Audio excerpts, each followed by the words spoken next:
bom, tá dado ali o panorama em que nós vamos ter a integração europeia em 1951, com esse momento de tentativa de uma padronização, de uma regulação internacional sobre determinados elementos econômicos com Bretton Woods e o aporte financeiro do Plano Marshall norte-americano, né, com valores muito pesados.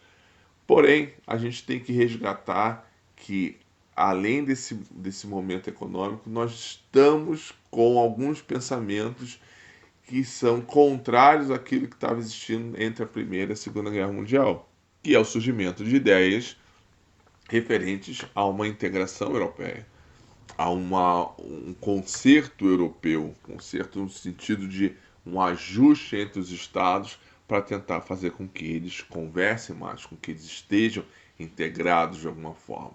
Né? Aquilo que estava dando muito errado, que é esse nacionalismo, esse isolacionismo dos estados, em que cada um se basta por si, isso tinha contrapontos. Algumas pessoas pensavam diferente. Uma é aquela que eu falei do pan-europeísmo.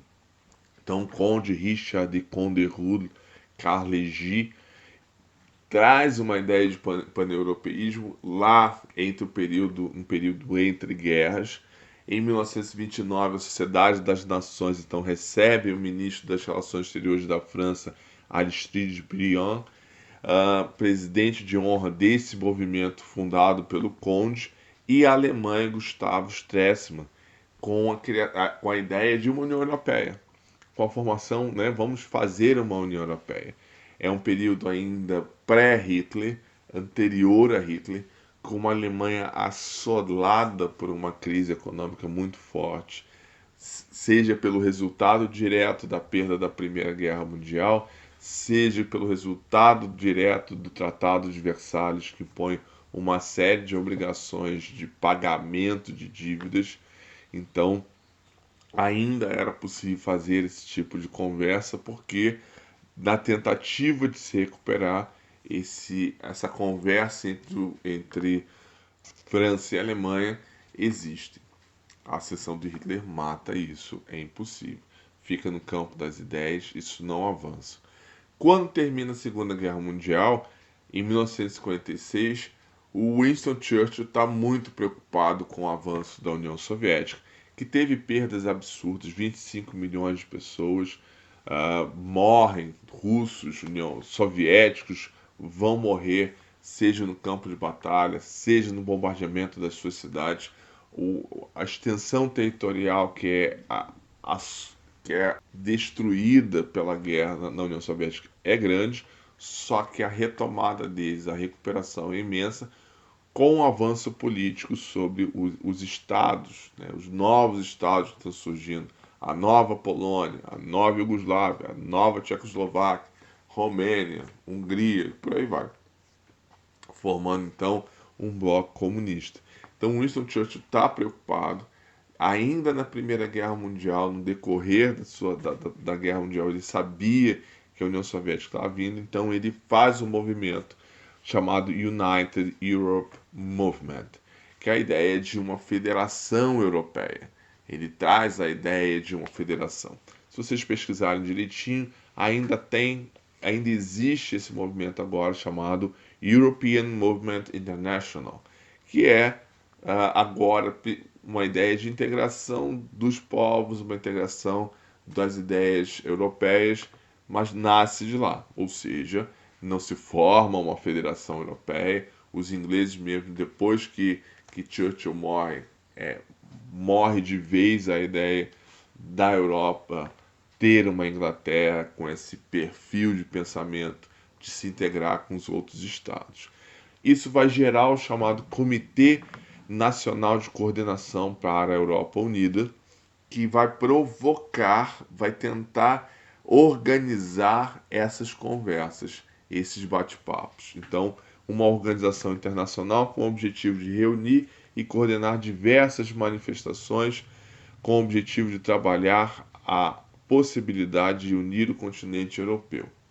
Então, Isso convoca o Congresso da Europa, 1948, e aí sai o Conselho da Europa.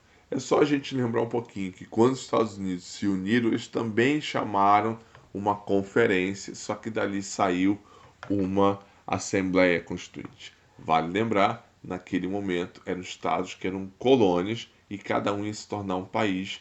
Então não existiu uma história de 1000 anos daqueles povos ali naquele território. A Europa não.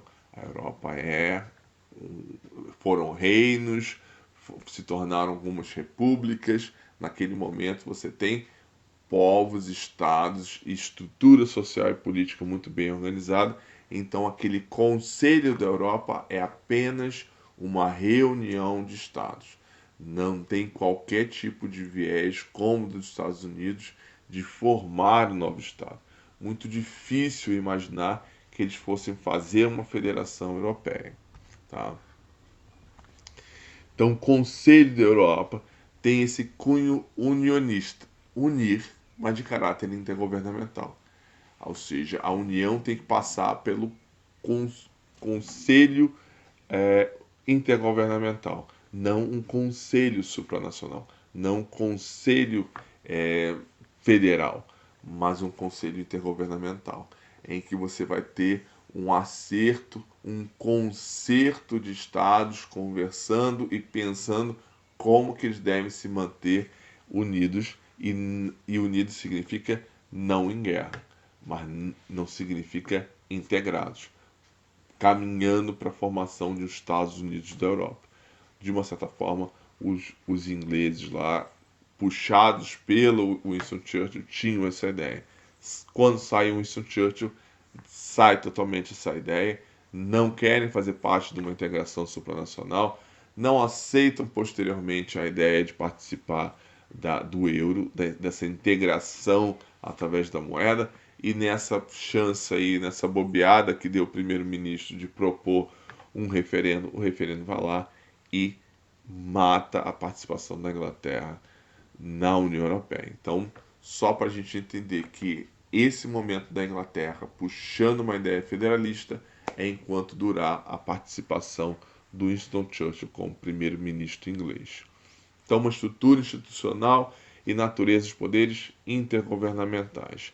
Então, vai ter lá um conselho de ministros, que os ministros das relações exteriores vão estar sempre se reunindo, para não ter que ter sempre o chefe de Estado, o chefe de governo participando.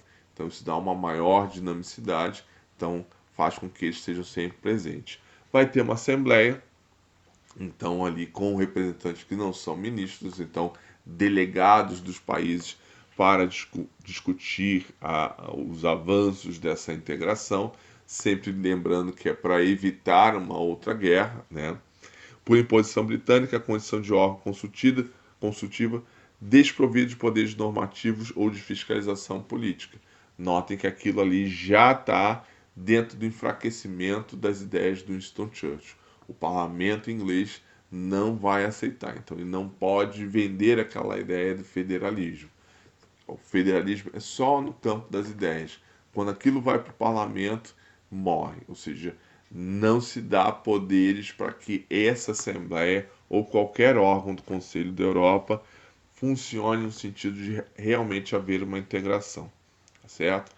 E aí os fatores que vão favorecer a integração europeia, ou seja, a criação de uma comunidade específica que vai ser puxada pela França, Alemanha, Itália, Bélgica, Holanda e Luxemburgo.